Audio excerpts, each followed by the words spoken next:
Да, навистина ми е драго и морам да кажам искрено многу сум горда што еве се заврши и овој капитален објект. Тоа е еден циклус на инвестиции кој што беше зацртан уште на почетокот. Огромно е значењето, дали станува збор од историски аспект, еве кажавте да, после 73 години едно од најстариите, најзначајните институции го добива својот дом по сите светски стандарди, со врвна акустика, простор, архитектонски изглед и така натака, со сите оние параметри светски, морам да кажам. И мислам дека стварно објектот плени кога ќе го видите од архитектонски, нели, поглед и од внатрешен, интериерен аспект, така да мислам дека значењето е огромно од таа историска димензија и сепак и од културолошка и уметничка, и мислам дека навистина уметниците заслужуваат, секогаш сум давала силна подршка на уметниците и треба да се дава, бидејќи сепак тоа самите уметници се гордо за нашата држава, сето она што го имаме на било каков начин во насока на промоција на културата и уметноста на нашата држава Република Македонија произлегува токму од нашиот голем уметнички капацитет, кој што го поседуваме од уметничкиот креативен капацитет на уметниците, и мислам дека уметниците заслужуваат да имаат еден ваков свој собствен дом со сите овие светски стандарди кои што се вградени, значи, во новиот објект на концертната сала за Македонската филхармонија, и верувам дека ќе уживаат пред се во условите за работа, во нивната и до сегашна идна комуникација со странски диригенти, со нашите уметници, копродукција со други оркестри. Јас еве, не знам дали се сеќавате, пред неколку години беше дојдена Лондонската филхармонија овде и знаеме во какви услови Лондонската филхармонија свиреше, или тоа беше на Скопски саем. Значи, доаѓа еден таков капацитет, еден таков голем оркестар.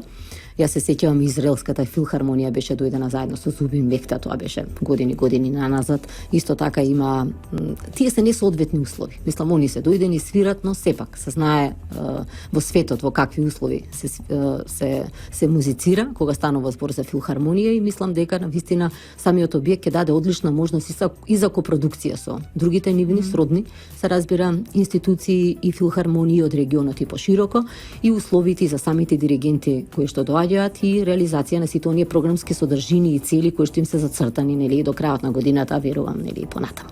Во вашиот мандат имавте реализирано повеќе проекти, капитални проекти и изградба на објекти од културата. Кои се според вас најзначајните капитални инвестиции кои што беа направени и колку ти успеа да ја променат на подобро сликата за културата во Македонија? Да, јас пред да одговорам на ова прашање, само сакам да кажам дека многу е значено кога станува збор за отварање во недела на објектот на филхармонија, многу е значено, сакам само да го кажам концептот на отварање. Значи, идејата беше да ми е драго што маестро Симон Трчевски, како еден голем светски уметник, ќе настапи, нели, на самото отварање.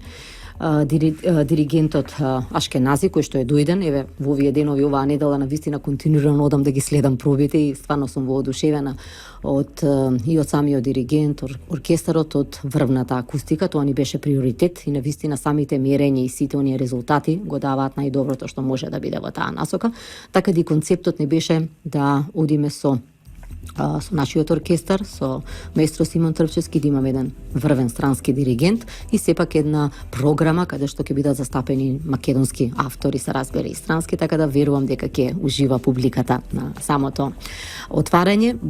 Поканети се навистини мои колеги, видни гости, директори на филхармониите и во регионот и пошироко, и верувам дека они ќе почувствуваат и таа енергија и таа специфичност во самиот објект. Тоа ќе биде еден голем настан. Да, голем настан, и верувам дека и за државата наша, за нашата култура, историја пред се, мислам дека ќе биде запишан, нели, во аналите на таа културна историја и културна политика. Во насока на другите инвестиции, сепак сакам да истакнам дека во овој изминат период навистина се вложи многу кога станува збор за културата, кога ќе се направи една анализа, паралела и така натака. Секогаш говорам и сега ќе потенцирам дека културата е многу специфична дејност. Мислам, тоа не го говорам од аспект дека сега, нели, јас сум на таа функција и, нели, сепак секој си го брани својот ресор. Не, сепак културата е навистина многу специфична и треба да имате посебен сенс и чувство за уметноста, за вредностите, бидејќи не смеете да дозволите да вложувате на сметка на една дејност, а да ги запоставите другите дејности. Бидејќи кога станува збор за уметник, за уметност, значи тука станува збор и за уметник во ликовната дејност, во заштитата на културното наследство, во нашата библиотечна дејност, во музичко-сценската дејност, во театарот и така натака. Тоа е плејада на дејности кои што ја креираат таа култура и уметност во нашата држава. И навистина сме воделе сметка за тој еден рамномерен пристап кон сите дејности, да не биде запоставена некоја дејност на сметка на вложувањето и инвестирањето во таа дејност. И кога станува збор за инвестициите, кога ќе се направи анализа, вие ќе видите дека вложувате во сите овие дејности.